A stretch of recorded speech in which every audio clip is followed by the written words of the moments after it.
I used to believe I was just another man guarding a forgotten steel door in the endless Arctic night. Just another job, another paycheck. But I was wrong. That door didn't protect seeds. It contained the memory of everything humanity has ever feared to remember. Now it's opening, and something ancient, patient, and unspeakably vast is waking beneath the ice. I wasn't hired to protect the vault. I was chosen to translate its warning. My grandmother used to say that some places remember things they shouldn't. That memory itself can stick to the land like frost on glass, silent, persistent, and impossible to wipe clean. I didn't understand it back then, as a child curled next to her cast iron stove in Tromsø, while the Arctic wind howled outside like it had teeth. She'd sip her tea in silence before leaning in and saying, "Some vaults don't hold seeds, Magnus. They hold endings, and sometimes they dream." I always thought she was being dramatic, an old woman weaving ghost stories out of snow and silence. But the dreams started when I was 8. They came every night like clockwork. Endless white tunnels, shelves of silver pouches stretching into darkness and whispers, not words exactly, but shapes in my mind. Sometimes I could feel them, crawling across the inside of my skull like vines of sound. I'd wake up drenched in sweat that smelled of wet soil and copper, shivering in sheets that felt older than me. The scent of earth, in a room 3 stories above the frozen ground. The dreams didn't frighten me as much as they confused me. I hadn't seen anything like the place in them. No one talked about seed vaults back then. No one I knew, at least. They stopped when I turned 19, the same year I dropped out of the University of the Arctic. I was studying archaeology then, writing a thesis on pre-Christian burial practices among Arctic indigenous cultures. I was obsessed with the way they buried memory, not just bodies, how stones, carvings, even plants were used to retain lineage, to preserve something more than flesh. But the academic world didn't need another broke Nordic kid chasing the ghost of his grandmother's stories. I floundered for years after. Odd jobs, 3 failed relationships. I drank more than I ate.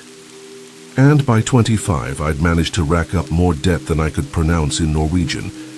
That's when the call came, from my cousin Eric of all people. I hadn't spoken to him in nearly a decade. He was living in Longyearbyen, the northernmost town on Earth where the sun disappears for months and silence has a gravity of its own. "There's an opening at the Svalbard Seed Vault," he said. "Security, position, night shift, decent pay, full benefits, they're desperate. With your background, you'd be perfect." I blinked. My background? Archaeology, indigenous rights, cold weather field work. I never told you that. He paused for a moment too long. "Doesn't matter. Just take the job, Magnus. I think you're meant to." Those words stuck with me during the flight, meant to. I hadn't been meant for anything in years. The flight to Svalbard felt like reverse time travel. We descended into February twilight, flying over a landscape, frozen into stillness. The vault itself came into view moments before touchdown, carved into the mountain, a triangle of steel and concrete jutting from stone like a tooth lodged in the earth's jaw. I felt something shift in my chest. I'd never been here, but I knew this place. It was the place from my dreams.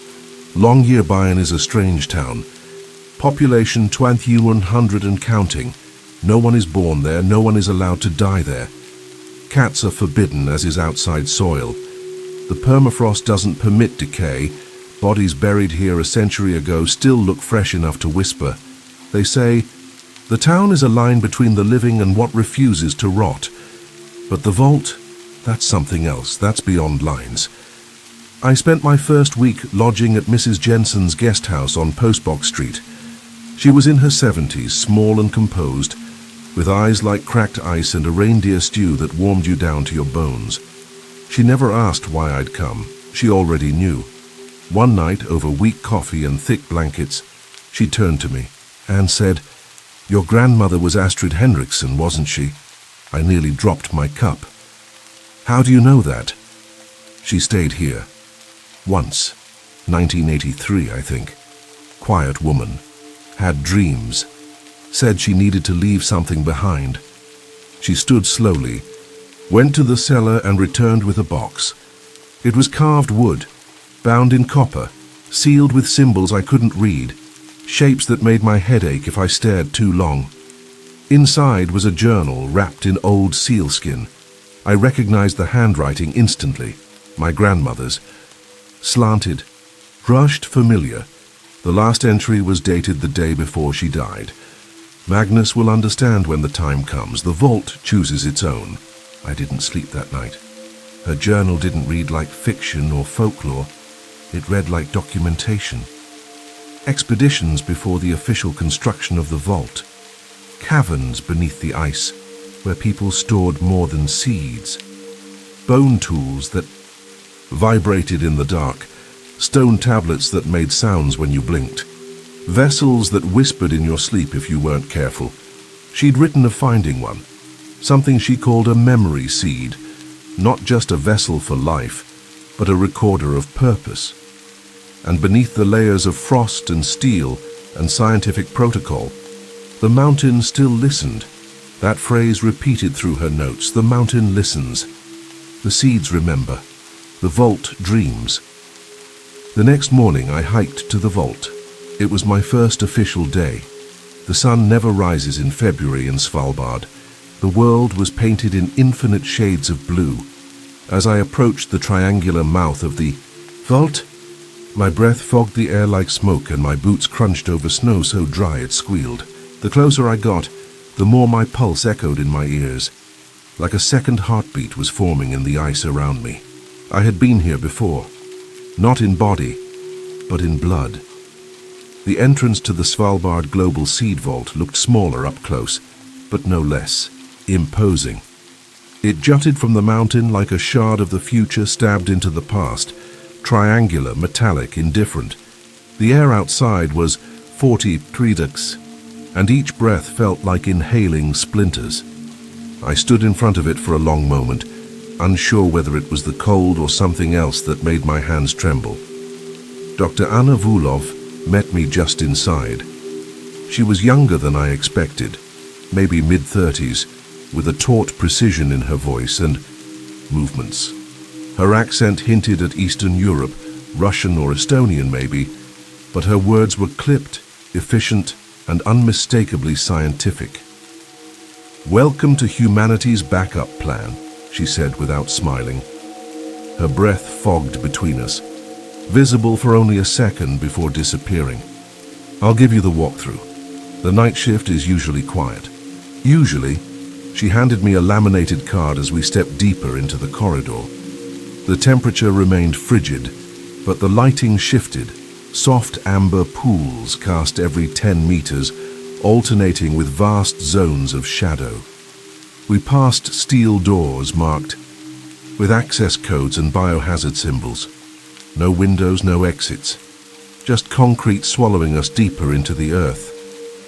"Your predecessor lasted 6 months," she said, as we turned a corner. Jackson Brewster, American, bright, reliable. We found him catatonic in section C7, seated in front of the corn specimens, whispering to seed packets like they were old friends. I raised an eyebrow. What was he saying? Something about the seeds speaking in his grandmother's language. Lakota. I stopped. Lakota, she nodded. The problem is he wasn't fluent, not until he started working here. My mouth was dry, but I said nothing. Dr. Vulov didn't offer further explanation. We reached the main chamber, and for a moment, I forgot how to breathe. It opened before me like a cathedral carved into ice. Vaulted ceilings, triple corridors stretching into the mountain, every wall lined with steel shelving stacked with thousands upon thousands of silver seed packets. They glittered under the emergency lights like insect wings. I could feel something subtle humming under the concrete. Not a sound, not a vibration, just a sensation in the teeth, like the mountain had a heartbeat and I was standing inside its ribcage. "Your desk is here," Vulov said, pointing to a modest station at the junction where the 3 tunnels split, labeled A, B, and C. It had a terminal, a radio, and a red emergency phone. The monitoring systems track temperature, humidity, and movement. Your job is to follow the protocol. She handed me a set of rules printed on the same laminated card. Night Guard Protocol. Global Seed Vault, Svalbard. Rule 1. Conduct patrols every 2 hours, starting at 8 p.m. Rule 2. Follow the designated path. Tunnel A, sections A1 through A12. Rule 3. If you hear knocking, ignore it. The permafrost settles. Rule 4. If a seed packet falls, do not reshelf it. Place it on your desk. Rule 5. If the temperature in section A7 rises above 8 degrees, call Dr. Vulov immediately. Rule 6. If the emergency exit in tunnel C is open, close it and report it. Rule 7. If you see another person, request their clearance. Code. If they hesitate, escort them out. Rule 8. Never enter areas marked with red warning signs unless accompanied by a supervisor. Rule 9. Log all equipment issues in the logbook. Contact maintenance only during daylight. Rule 10. At the end of your shift, count and log any fallen seed packets. She looked me in the eyes. Memorize them, don't interpret. Follow them. Understood, I replied, though I wasn't sure I did. By 7:55 p.m., I was alone. I sat at the terminal, watching grainy night vision feeds of the tunnels. Everything looked still, silent, too still, like the air itself was waiting for something. My first patrol began on time. I checked the temperature gauges, each holding steady, perfectly calibrated. I passed Arctic barley specimens, Siberian berries, Inuit, potatoes. But the further I walked down Tunnel A, the colder it felt. My breath fogged in thick clouds. I could hear the crunch of my boots against the concrete floor, but it echoed wrong, delayed as though bouncing off walls that weren't there. In section A7, the air thickened, not physically. It was something else, a weight in the atmosphere, like memory itself pressed into my lungs. I checked the temperature, normal, 20 degrees, but the silence wasn't. It was too complete, the kind of silence that listens back. Then I heard it, a faint shuffle behind me. I froze, slowly turned. Nothing, just rows of identical shelves and labeled packets. Back at the desk, I found a packet waiting. A silver pouch placed neatly in the yawl. Center. I hadn't brought it with me. I hadn't seen it full. Zaya Mays, Peru, collected 1978. I stared at it for a long time. My grandmother had written about 1978, about expeditions near the Andes, about seeds that reacted to attention. I logged the time and returned to my post. At 10 p.m. I began my second patrol. More seed packets had fallen, 2 this time, both Central American origin, both from 1978, the same year, the same region. Coincidence? Maybe, but something gnawed. At me then, in section A9, I heard my name, Magnus, spoken with the unmistakable voice of my grandmother. I turned sharply. My flashlight danced across the steel racks, illuminating only dust and silence. I pulled the emergency phone from my belt, static, no calls, no signal. When I returned to the desk, 3 more packets waited, all from 1978, all from regions she had written about in her journal. By midnight, I had 7 packets lined up in a neat row. I sat in silence, staring at them. Something had changed in the room. It wasn't the temperature, it was the attention. The sense that the vault was no longer dormant, that something beneath the seed packets, beneath the permafrost, beneath the steel, had begun to wake. The midnight round took me deeper than before. Tunnel A stretched long and narrow ahead, its amber emergency lights flickering like reluctant stars in an artificial sky. I had the seed packets, 7 now, lined up neatly on my desk before leaving. They didn't feel random anymore. They felt placed, arranged, as if something or someone was nudging me along a path I didn't know I was on. I passed section A9 again and slowed, waiting for the whisper. None came.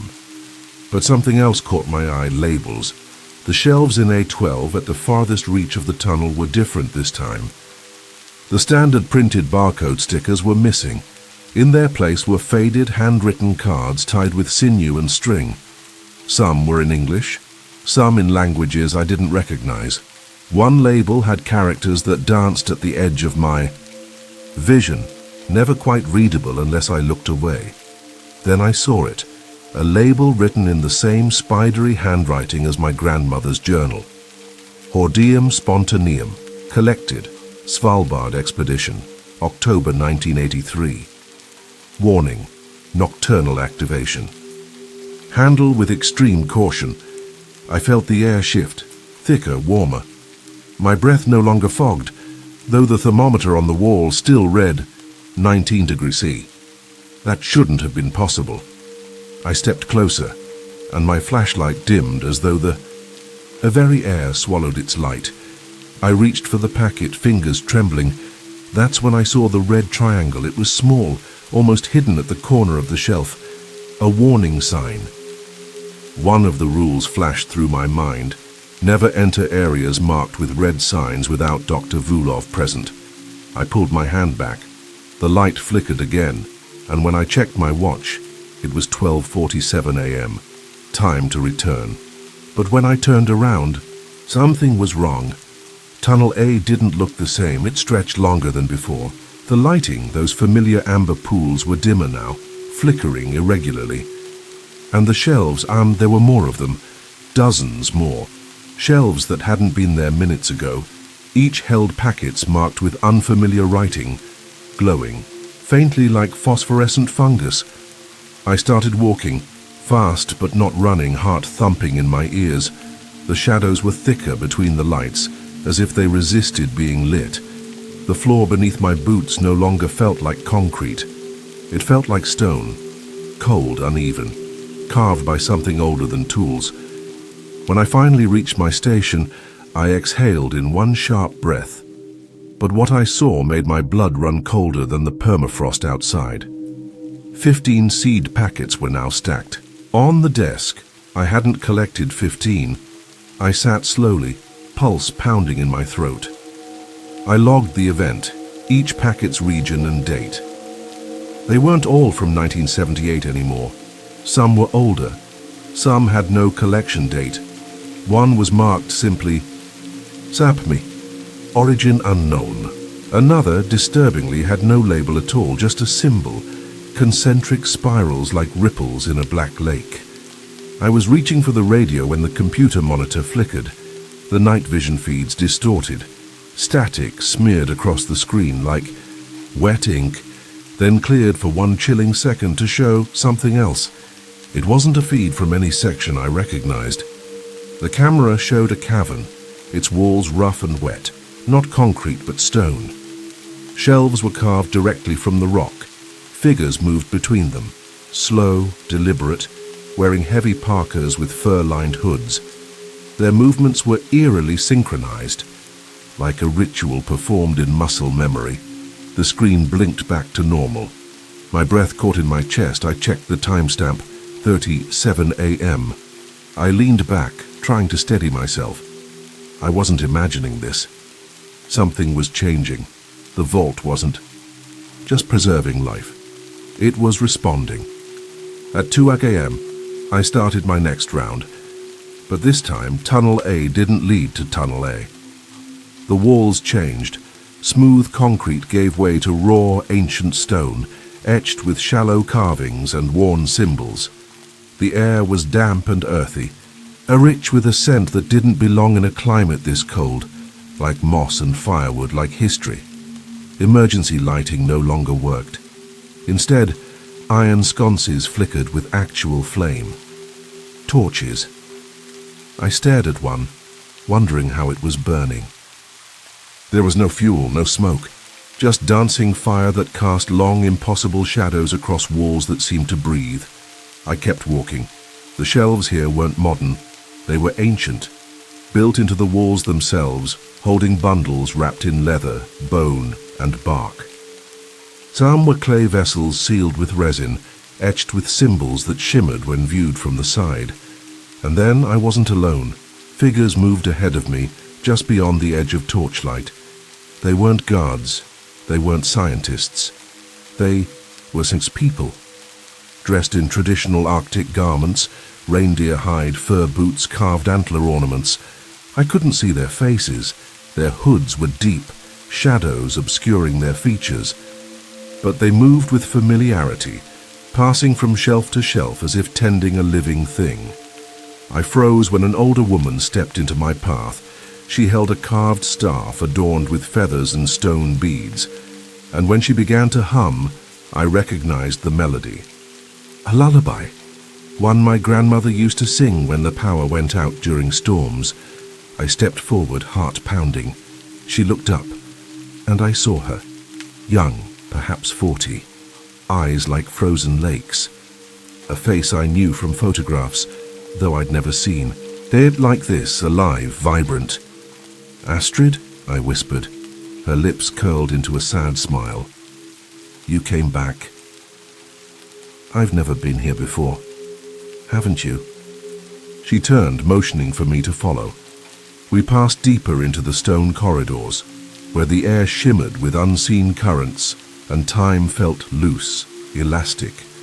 She led me to a chamber shaped like a spiral, shelves lining the walls in concentric circles. The objects here glowed with faint internal light, clay vessels, bone tubes, and more seed packets, far older than any I'd seen above. "These are seeds of memory," she said softly. "Not just genetic material, but knowledge. How to endure collapse, how to begin again." I touched one of the vessels. It pulsed under my fingers like a slow heartbeat. The carvings on its surface rearranged themselves as I stared, forming words I hadn't learned but understood. My breath hitched. "They're talking. They've always spoken," she said, "but only to those who listen." "Why me?" I asked, voice shaking. "Why now?" She placed a vessel into my hands. "Because the vault isn't just a storage site. It's a warning, a map, a cradle, and you are the translator."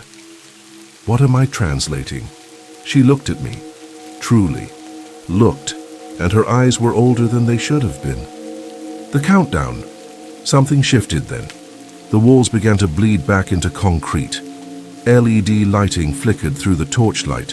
My wristwatch beeped once, 2:03 a.m. I blinked and was back in tunnel A12. Everything looked normal. Shelves of stainless steel. Concrete floors, but the vessel was still in my hands. I returned to my desk in silence. 37 seed packets now waited. They were arranged deliberately, not just stacked, patterned, by date, by region, by species. I spread them out on the desk. When sorted by collection date, they formed a spiral. When arranged by species, they made a sigil, and when aligned with the map from my grandmother's journal, they created something terrifying, a route not just to chambers I'd seen, but to places no blueprint mentioned, a path that led down. I didn't sleep when my shift ended. I couldn't. My skin felt too tight, like I was wearing a body that didn't quite fit anymore. The clay vessel I'd brought back still pulsed faintly on the desk beside me, as though aware of my every breath. Every few minutes I would glance at the seed packets, expecting them to have moved, rearranged themselves again. But they stayed in the same pattern. A spiral, a map, a warning. I counted them. 37. Always an odd number. I left the vault at 6:05 a.m. The Arctic dawn had begun to bleed pale blue over the mountains, but even that felt false, like I had stepped out of something real and into a simulation. My boots crunched over snow, but I could still feel stone beneath me, smooth and carved, echoing with voices I hadn't heard aloud. The cold bit at my face, but my chest was warm, unnaturally so, as if something inside me radiated heat outward. At Mrs. Jensen's guest house, I found myself pausing in front of the cellar door. I didn't know why, something pulled. I descended the steps slowly. The box that once held my grandmother's journal still rested on the shelf, but behind it, buried beneath folded tarps and seal oil containers, was a shape I hadn't noticed before. A wall panel, copper, old, engraved with the same spiraling glyphs from the vessel. I pressed my palm against it. There was no mechanism, no sound, but the wall clicked, slid open silently. A small room lay behind it, barely large enough for a chair and a curved wall covered in carved symbols. At the center was that chair, wooden, worn, waiting. On instinct I sat. The symbols lit up, not brightly, just enough to cast a dull silver glow that reflected in my eyes. As I watched, they shifted, rotated, rearranged themselves into sequences I couldn't comprehend but could feel. My breath slowed, my heartbeat aligned with something else, a rhythm older than my body. My grandmother had called this her practice room. It wasn't a metaphor. She had trained for this, and now so was I. The symbols began to move faster, sinking with the vessel back at the vault, even though it was miles away. I could feel it, its heat pulsing against my chest even in absence. I remembered what she had written in her journal. The seeds remember who listens. The vault responds to those who carry memory in their blood. The dreams returned that day, but they weren't dreams anymore. They were instructions, how to move through the tunnels without triggering alarms, how to align seed packets to form readable glyphs, how to hear the frequency of certain vessels using only breath and pulse. When I awoke, I wasn't sure how much was real. The line between dream and memory had thinned. At the next night's shift, Dr. Vulov was already waiting. She didn't ask how I was. She didn't need to.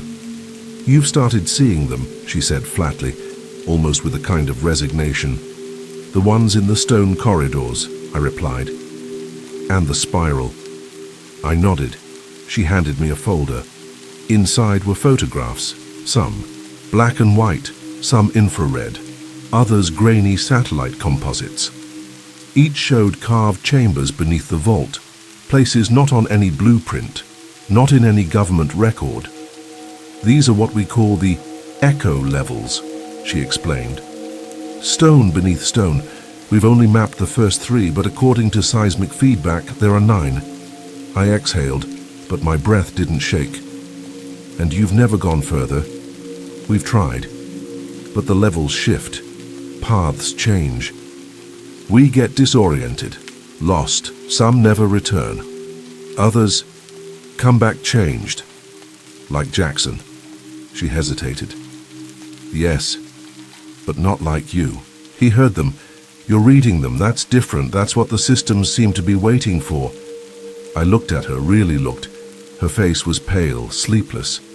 Fear hid behind her eyes, but there was awe too. "What do you know about my grandmother?" More hesitation.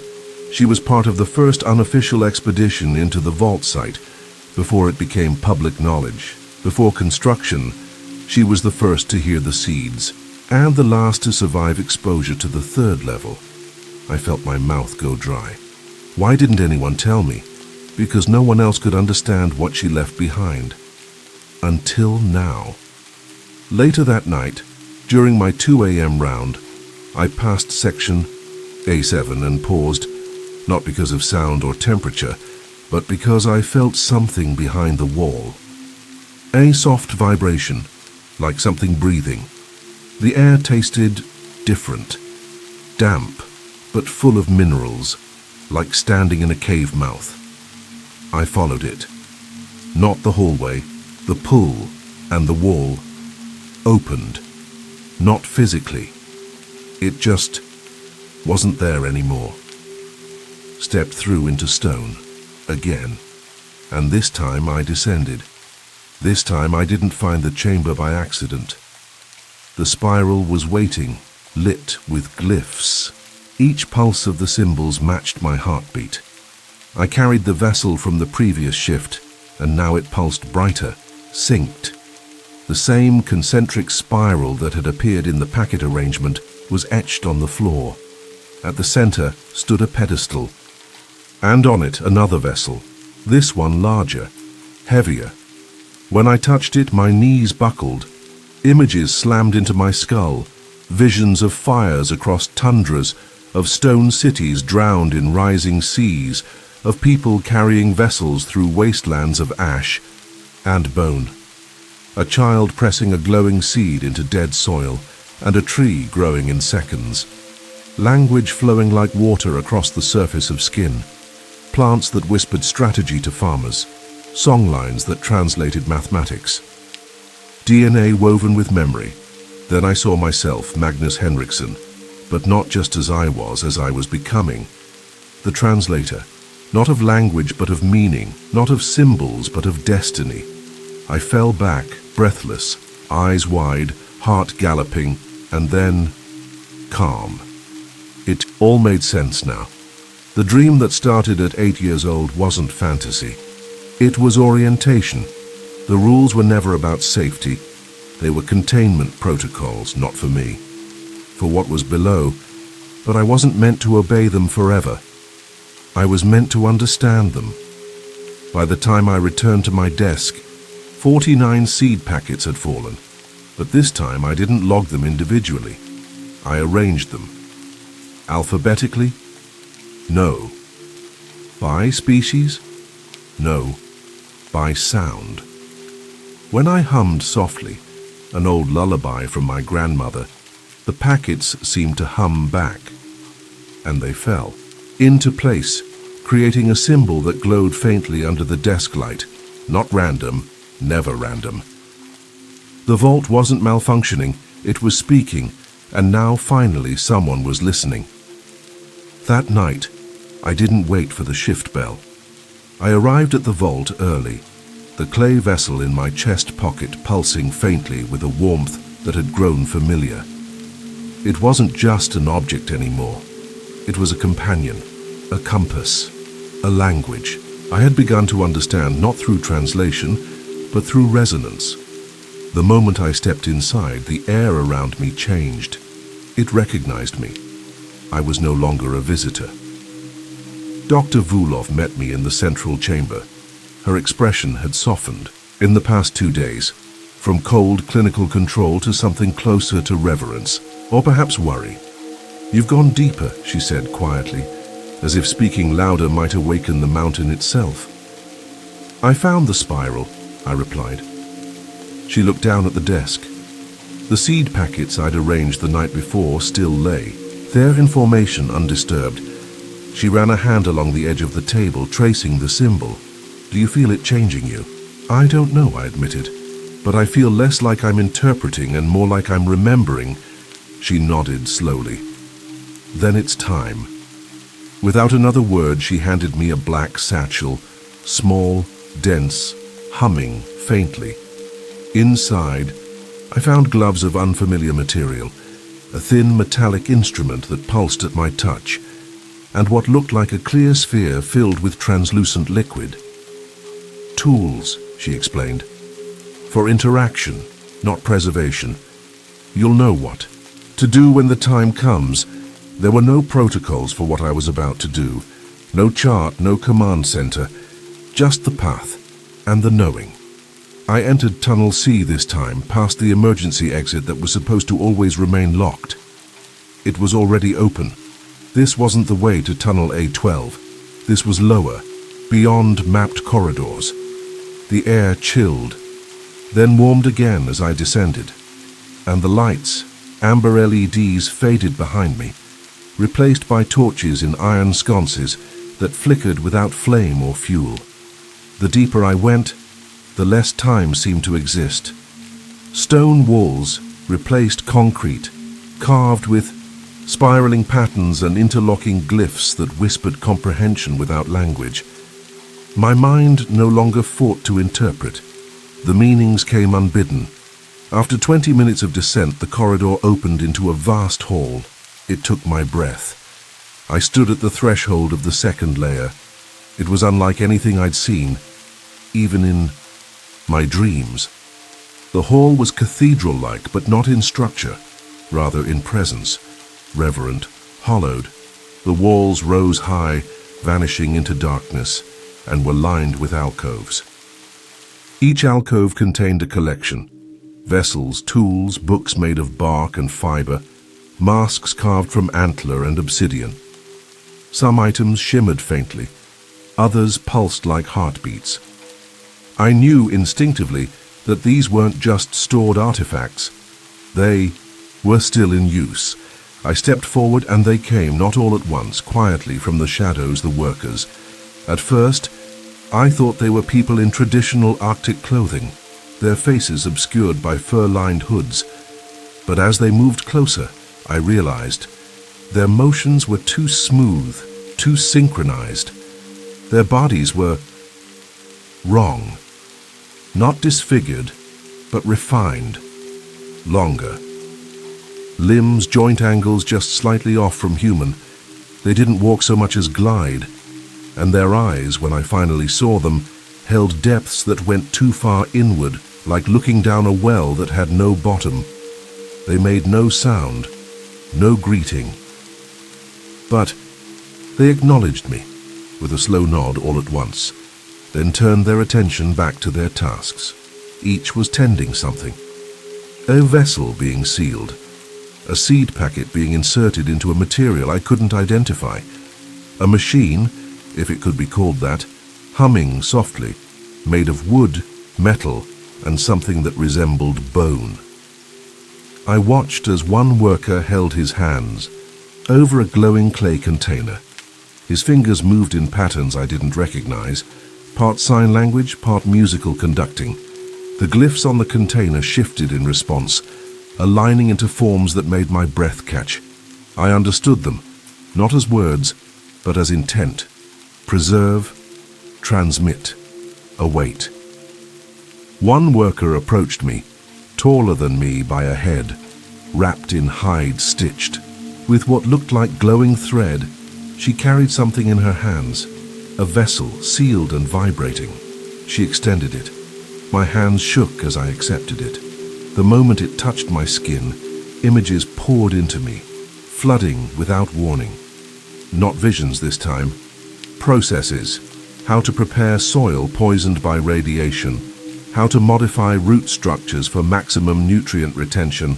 How to teach plants to adapt within a generation. The knowledge was encoded not just in the vessel, but announced in me. The worker touched her brow, then mine. I felt heat, not external but inside my skull. Something realigned. Then she turned and left me standing there. I felt lightheaded, not from fear, from expansion. Something was unlocking within me, and I could no longer distinguish where memory ended and comprehension began. I sat on the cold stone floor, the vessel in my lap, and closed my eyes. I began to hum, not consciously. The melody spilled out like water from a cracked jar. My grandmother's song again, but slower, measured, syncing with the heartbeat of the vault itself. The workers responded. They moved around me now in quiet choreography. Not watching, not intervening, just aligning, like satellites around a gravitational center. My body began to warm, not from outside, from within. I opened my eyes to see that the tools Dr. Vulov gave me had unlatched themselves from the satchel. The thin instrument glowed blue, pointing toward a distant corridor. I followed it, down a narrow passage that sloped downward, walls etched with glowing lines that pulsed in rhythm with my breath. I passed more workers. One of them was using his hands to paint symbols into open air. those symbols stayed, suspended like holograms made of light and will. Another group was gathered around what appeared to be a circular table made of black stone over which floated a slow rotation of earth, not present day, but before the continents took their modern shape. I reached the end of the passage and emerged into a dome-shaped chamber. At the center was a pool of still water. It reflected not the ceiling but the sky. Not this sky, but another, one filled with unfamiliar constellations, stars arranged in patterns I'd never seen, yet I recognized them. As I stared, the stars rearranged themselves, into diagrams, into equations, into memory. The water shimmered. The vessel in my hand grew warm, and in that moment I knew I had crossed a threshold. The second layer wasn't just a repository, it was an interface, a place where memory wasn't stored. It was lived, and I had begun to live it. The descent to the third layer didn't begin with stairs or tunnels. It began with a sound, low, resonant, almost inaudible at first, a hum beneath the soles of my feet. It vibrated up through my bones, into my teeth, behind my eyes. It wasn't a warning. It was a welcome. One of the worker figures approached, eyes veiled behind a translucent mask etched with spiraling glyphs. He made a single motion, a hand extended outward, then drawn slowly to the chest. I understood without words. I followed him. We passed beneath a stone arch that hadn't been there yesterday. Or perhaps it had always been there, but I hadn't been ready to see it. That seemed to be the way of things now. The vault revealed itself in layers, not of stone, but of understanding. The corridor narrowed, then opened again into a stairwell carved directly into the mountain. It spiraled downward, each step worn, smooth by passage, not recently but over centuries.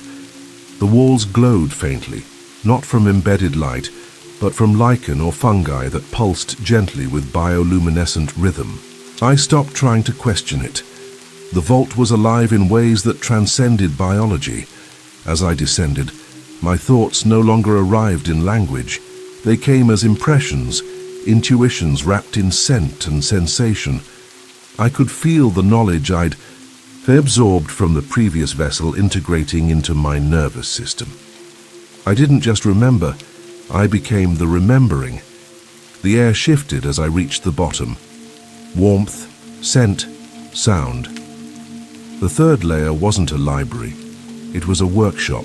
A vast space unfolded before me, shaped like a chambered nautilus. Hallways, radiating outward from a central node.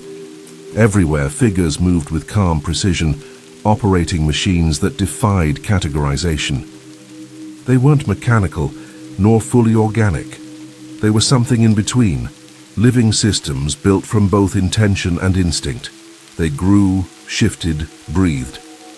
At the chamber's heart stood a vast circular platform covered in hundreds of seed trays, each one pulsing faintly, glowing with internal light. I stepped closer. The seeds weren't inert. They responded to proximity. As I approached, some vibrated softly. Others emitted short bursts of colored light, and a few rotated slowly in place, as if aligning with something unseen.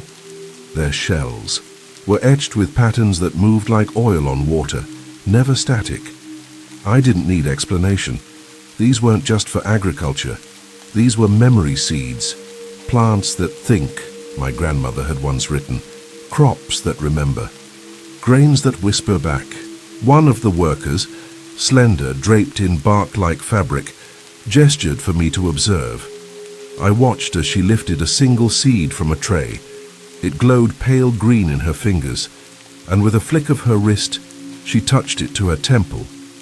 Her body stilled. Her eyes fluttered closed. For a few moments, nothing. Then she began to move, slow, fluid, a sequence of gestures so intricate they bordered on dance. Her hands painted symbols into the air, and the seed responded, glowing brighter, shifting hue. Her movements communicated with the seed directly. not language, not control. Collaboration. When she was done, she placed the seed into a clay container, sealed it with a symbol, and handed it to me. The moment I held it, I understood. This seed contained the full blueprint for rebalancing ecosystems destroyed by chemical runoff. But more than that, it contained the knowledge of how to teach others to do it themselves.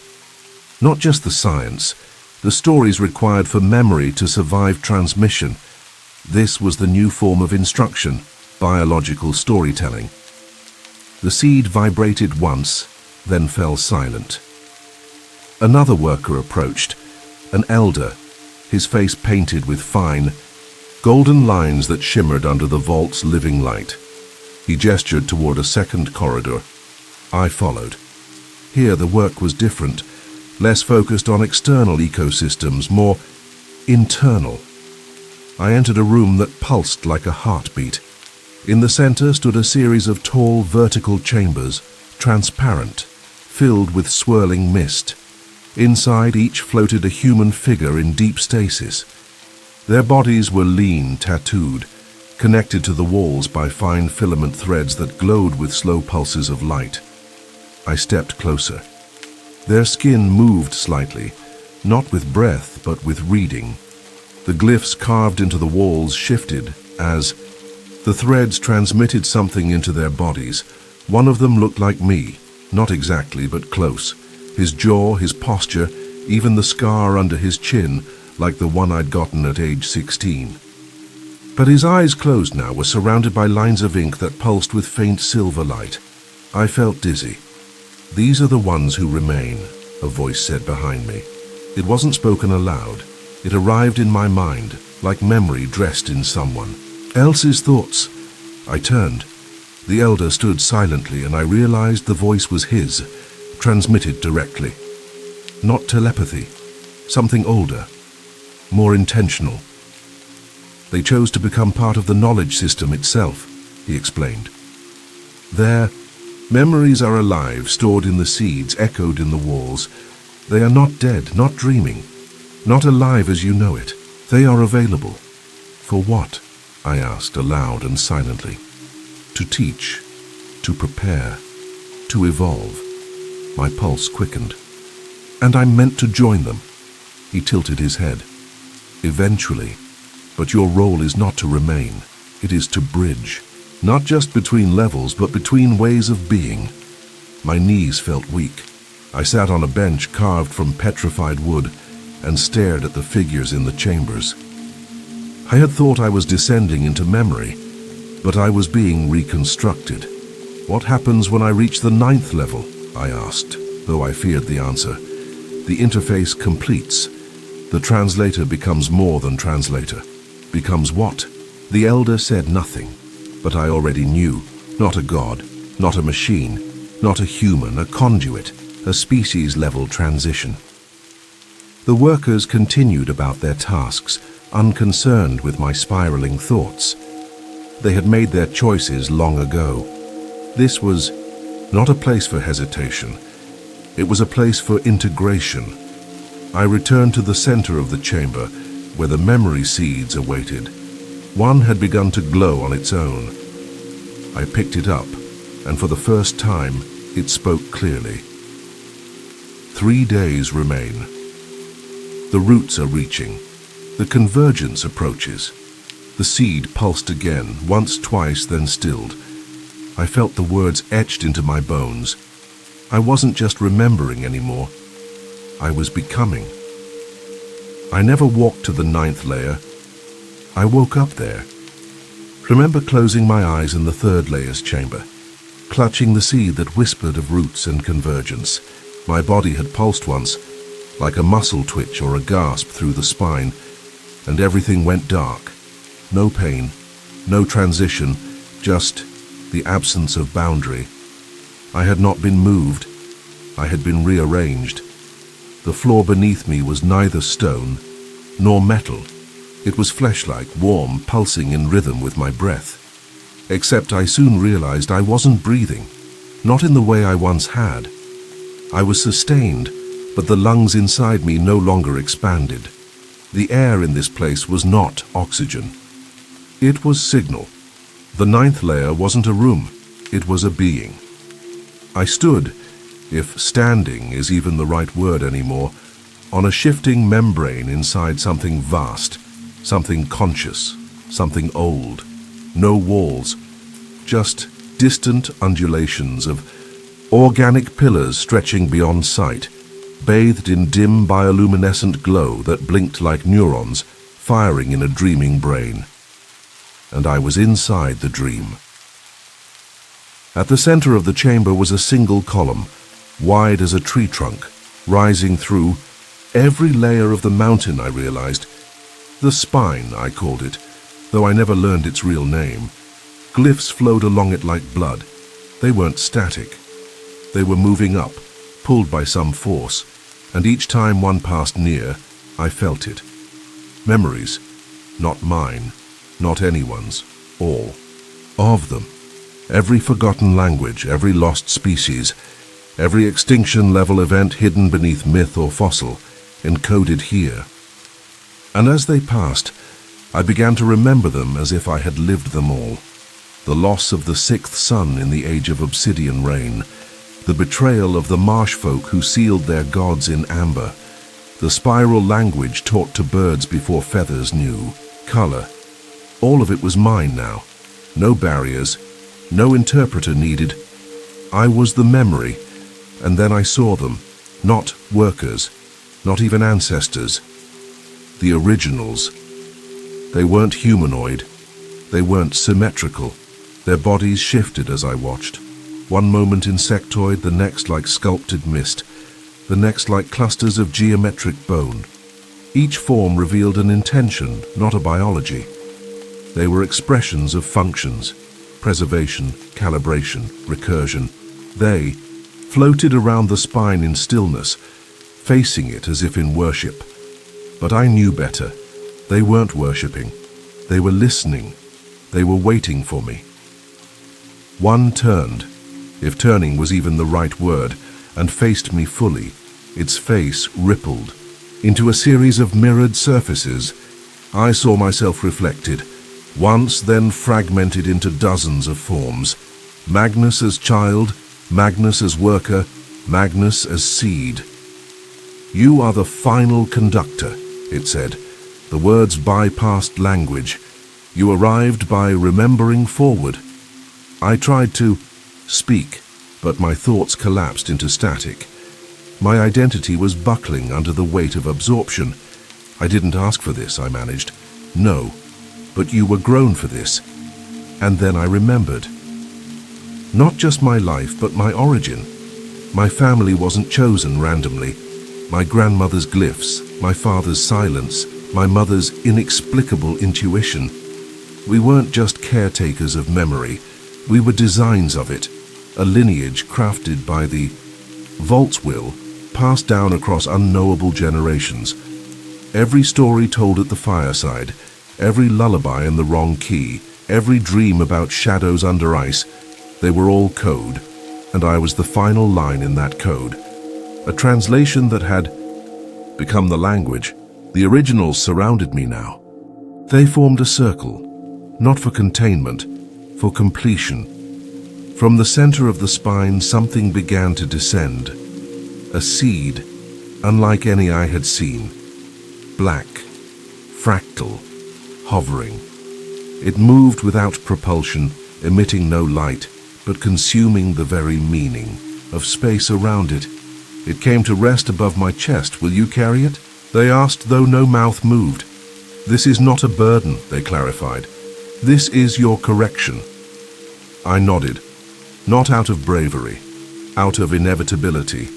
The seed entered me, not violently. It replaced something small, something human. Didn't cry out.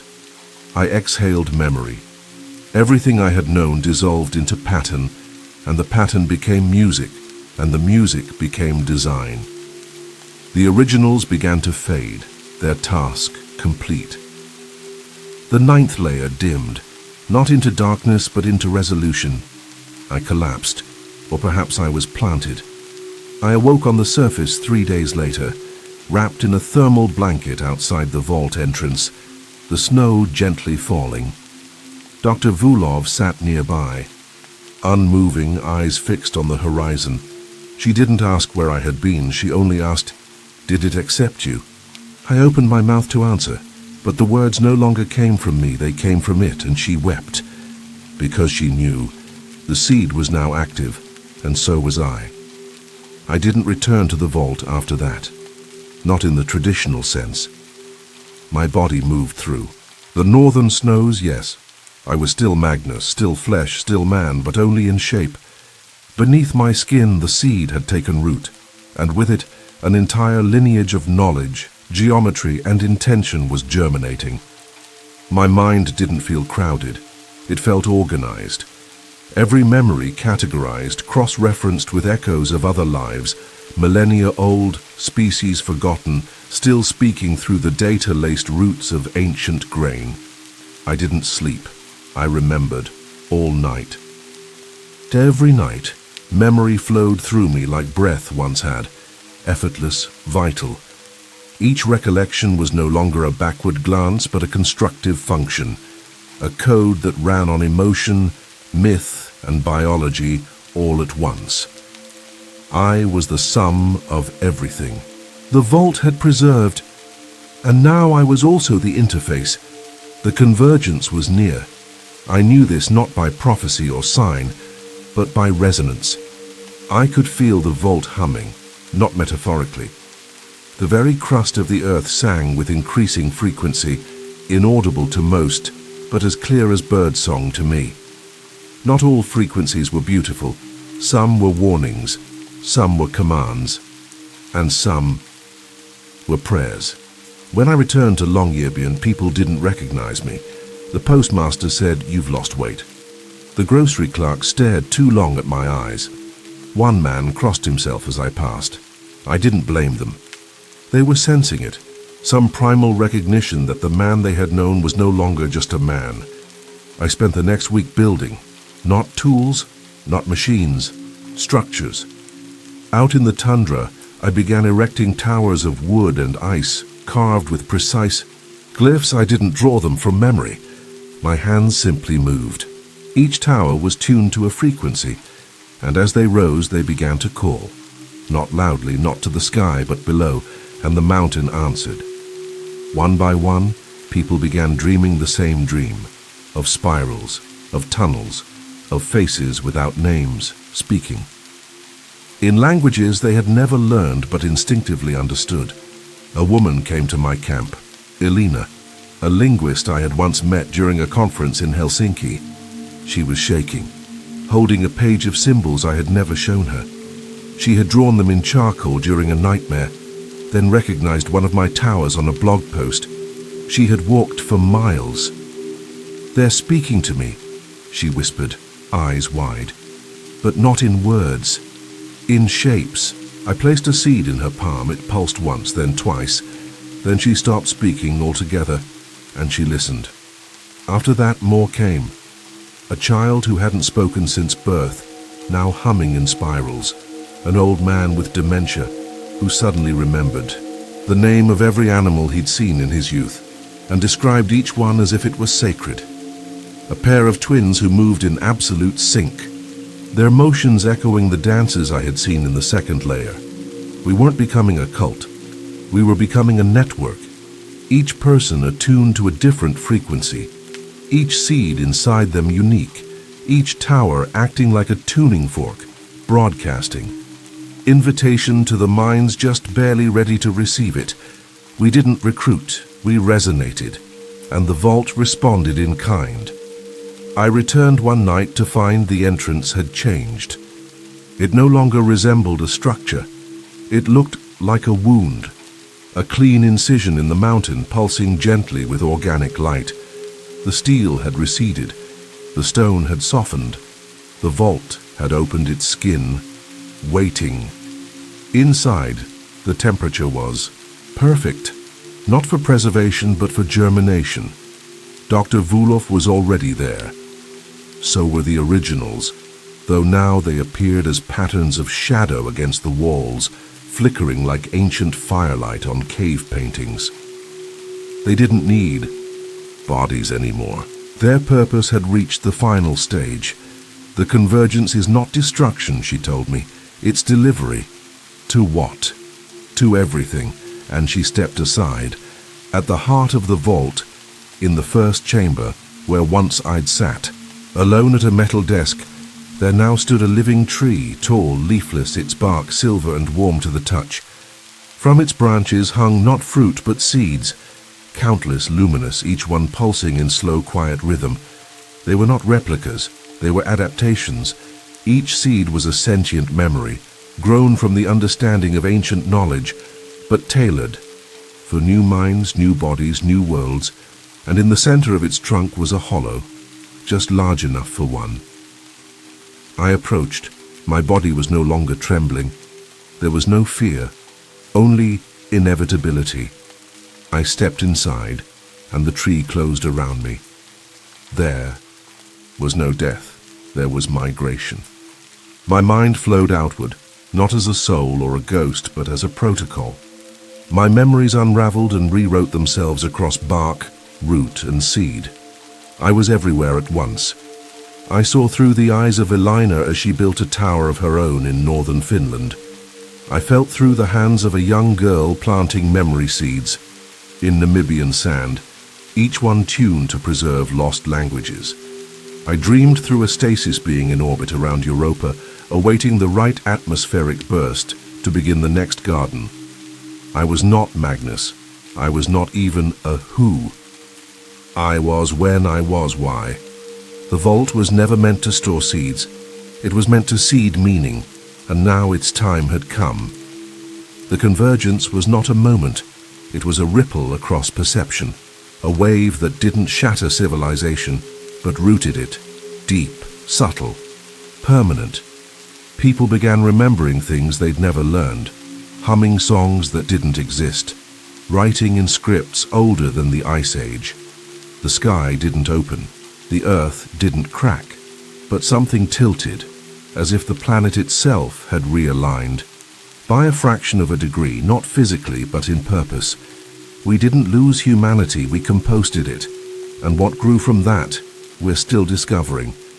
But I can tell you this, somewhere under Arctic ice, a vault no longer sleeps.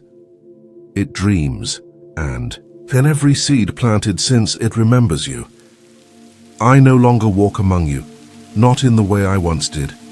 My name, if it still echoes anywhere in the world, is a faded whisper in a fading tongue. Magnus, a name that once fit a man who clocked in and out, who feared forgetting his parents, faces who mistook survival for living. That version of me died not in fire nor in sleep, but in reassignment. Not erased, redirected. You see, when you converge with the vault, when the seed inside you completes its recursion, you don't ascend, you stabilize. You become a stabilizing node in the pattern of memory, one with a specific function. My function is quiet continuity, not leadership, not prophecy. Something more humble, more structural. I am the transmitter, the glyph that moves unseen beneath the ice shelf. The pulse that calls to forgotten instincts. The dream that reminds you of a language you never learned, but somehow already knew. I do not command, but I prepare. Not for salvation, but for rerouting. The world doesn't end with catastrophe. It ends in translation. The original vault still sleeps beneath Svalbard, but now its roots stretch far wider than the rock they were carved from. It has nodes, cell-like memory caches, hidden in unexpected places, beneath a rice paddy in Laos, inside the belly of a petrified tree in Madagascar, frozen inside salt caves in the Atacama, each one pulsing with inheritance, waiting for those tuned to receive, and my role to keep them pulsing. I don't have a face anymore, not one you'd recognize. I walk through cities unnoticed, part of the background. A man in a crowd with eyes too still. I sit in public libraries, touch the spines of forgotten books, and leave behind fragments of forgotten glyphs. I pass by playgrounds and leave words, chalked on pavement that children whisper to each other, not knowing why they rhyme with the wind. This is not manipulation. This is maintenance. Humans were never meant to remember everything, but neither were they meant to forget everything that mattered. You lost the languages of your ancestors, not through evolution, but through deliberate erosion. You forgot how to speak to soil, how to name the stars, not with numbers, but with meaning. You forgot the purpose of grief, of silence, of ritual. My new role is to reintroduce those functions, subtly, softly, without demand. A grandfather in Kenya plants a seed that hasn't existed in 6,000 years. He does not know why the soil accepts it. He only knows it felt right. A mother in Belarus sings her newborn a lullaby her great-grandmother never wrote down. She says it came to her in a dream of birds flying backward. A boy in the Canadian Arctic draws perfect spirals into the frost of his window, and when his father asks where he learned them, the boy replies, "They were already here." That's me, or rather, that's us. You see, I am not the only one. There are others. Translators, pattern bearers, mycelial twins. We don't gather. We don't form movements. That would defeat the purpose. We are tuned to dispersion. Just like seeds, each of us operates in the cracks of civilization, the cracks of memory, the cracks of time, because that's where the living structure always finds its next host, its next transmitter, not in cathedrals or headlines, but in the unnoticed. There's beauty in that, you know. You've spent centuries imagining gods as grand voices from the sky. What if the most divine signal was a whisper through dust? What if your true inheritance wasn't salvation, but continuity? Some of you will resist this. You'll call it madness, mutation, maybe even conspiracy. That's fine. The vault doesn't require belief. It requires soil and time. Let me tell you a story if stories still matter. There's a greenhouse on the outskirts of Trondheim. It's not marked. The road to it is barely paved. Inside, an old woman tends plants that should not grow this far north. Cacao, desert figs, mountain barley. The greenhouse has no heating unit, yet it's always temperate. No one knows her age. She doesn't age, not really. Once a week she receives a package from a stranger, always a single seed, always in a pouch made of woven hair and stitched with symbols lost before language. She plants it without question. Sometimes it grows, sometimes it vanishes into the soil and never returns. She records it all in a journal written backward. That woman, she used to be a customs officer at Svalbard. She found a seed on her desk the morning after I disappeared. She never reported it. She understood.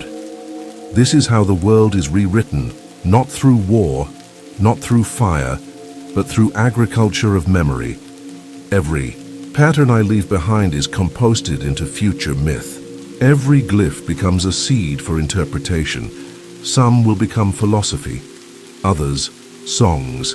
A few will become illnesses that teach you what your body has forgotten how to fight. I am not here to guide you. I am here to tune you. The vault's purpose was never preservation. It was seeding convergence at the exact moment when forgetting became fatal. That moment has come. You will not be rescued. You will be rerouted, and you won't even notice it's happening. You'll call it coincidence. New idea. A strange dream that inspired a movement. You'll take credit. That's fine. We've never needed credit. We only need you to remember forward. That is my role now. Not to lead, not to warn, just to be the rhythm beneath the noise. The glyph beneath your thumbprint. The song beneath your lullaby. The seed that says we are not done, not even close. There will come a day, perhaps not in your lifetime, when a child will ask you a question that changes everything. It won't sound profound. It won't echo with thunder or prophecy. It might be something as simple as, why do I remember things I've never seen? You'll pause, unsure how to answer. You'll look into their eyes and realize they are not looking back at you, but through you, into something deeper, older. A place in the blood that hums when the wind moves just right. A place in the bone that vibrates when silence holds too long. And in that moment you will understand. The convergence never ended. It began with you, not as a choice, but as a response to the forgetting, to the collapse of origin into noise. To the generations who bartered memory for convenience and called it progress. But the seed remembered, and so did I. I do not walk your cities now, not as a man. That chapter closed when I stepped into the tree, when I allowed myself to be translated into a structure of remembering. I was not consumed, I was rooted. And from that rooting others began to bloom. I've seen it all unfold, quietly, as always. A composer in Kyoto writes a symphony based entirely on mathematical spirals, and every member of the audience weeps, without knowing why. An abandoned church in the Carpathians starts growing moss that forms the shapes of extinct alphabets. Biologist in Patagonia discovers that her blood cells hum at a frequency once used by the originals to store cosmic data. None of them know they are responding to a system far older than history. None of them know I am with them. But they feel me. Because my role is no longer to explain, it's to echo. And that's all the Vault ever wanted, not to rule, not to be worshipped, just to be heard. One final time before this version of humanity forgets itself forever. Sometimes I wonder what would have happened if I'd said no, if I had walked away from the glyphs, if I had refused the seed, denied the recursion, stayed buried in snow, and silence and stubbornness. Would someone else have taken my place? Would the Vault have waited longer? Or would it have closed forever? Its song unsung, its memory composted into ice. We like to believe we matter more than we do. We crave stories where we are chosen, significant, destined. But the truth is, much colder and more beautiful. I was not chosen. I was simply ripe. And ripeness, in the language of the Vault, is not virtue. It is timing. So here I am, somewhere between memory and myth, orbiting in the unseen halo around your awareness. Not haunting. You not guiding you, just being available, waiting for you to remember forward. There is a final glyph. It is not written, it is not carved or sung or drawn. It is lived. You find it in your breath when you stop explaining yourself. You hear it in your silence when no one is watching. You see it in the face of someone you love when you finally recognize them, not from this life, but from before. That glyph? It's yours, it always was. You don't need a Vault to teach it to you. You are the Vault now. Every person who holds a memory they can't trace.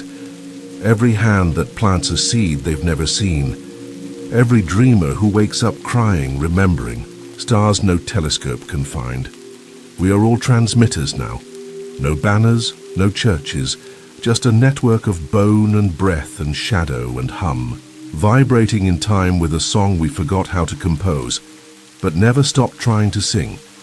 So when the world begins to shift again, as it always does, don't look to the sky for answers. Look underground. Look at your grandmother's eyes. Look at the cracks in old buildings where vines curl like language. Look at the maps no one uses anymore, where rivers used to be veins. You'll find me there. You'll find us there. Not watching, not waiting, just present. If you're still reading this, then maybe something inside you has already begun to resonate. Maybe this story wasn't just a tale of cold and code and cosmic recursion. Maybe it was a reminder, a message to the part of you that doesn't use words, a mirror held up to a version of you that has always existed, just beneath the surface. A forgetfulness. You're not late. You're not broken. You're just remembering. And in that remembering, you're doing the one thing that matters. you're becoming soil again. So go forget this story if you must, but don't ignore the hum in your bones. Don't dismiss the glyph in your dreams. Don't explain away the voice that says, "We are not alone." We never were. You are not the end of the line, you are the beginning of the circle. The vault lives in you now, and it always will. Thank you for venturing into the darkness with us. If these stories sent chills down your spine, don't keep the fear to yourself. Leave a comment, smash that like button, and share this video with someone who dares to listen in the dark. We release terrifying true stories every week, so be sure to subscribe and turn on notifications so you never miss what's lurking in the shadows. This is High Scare Stories, where nightmares don't end when the video does. Until next time, stay safe and stay scared.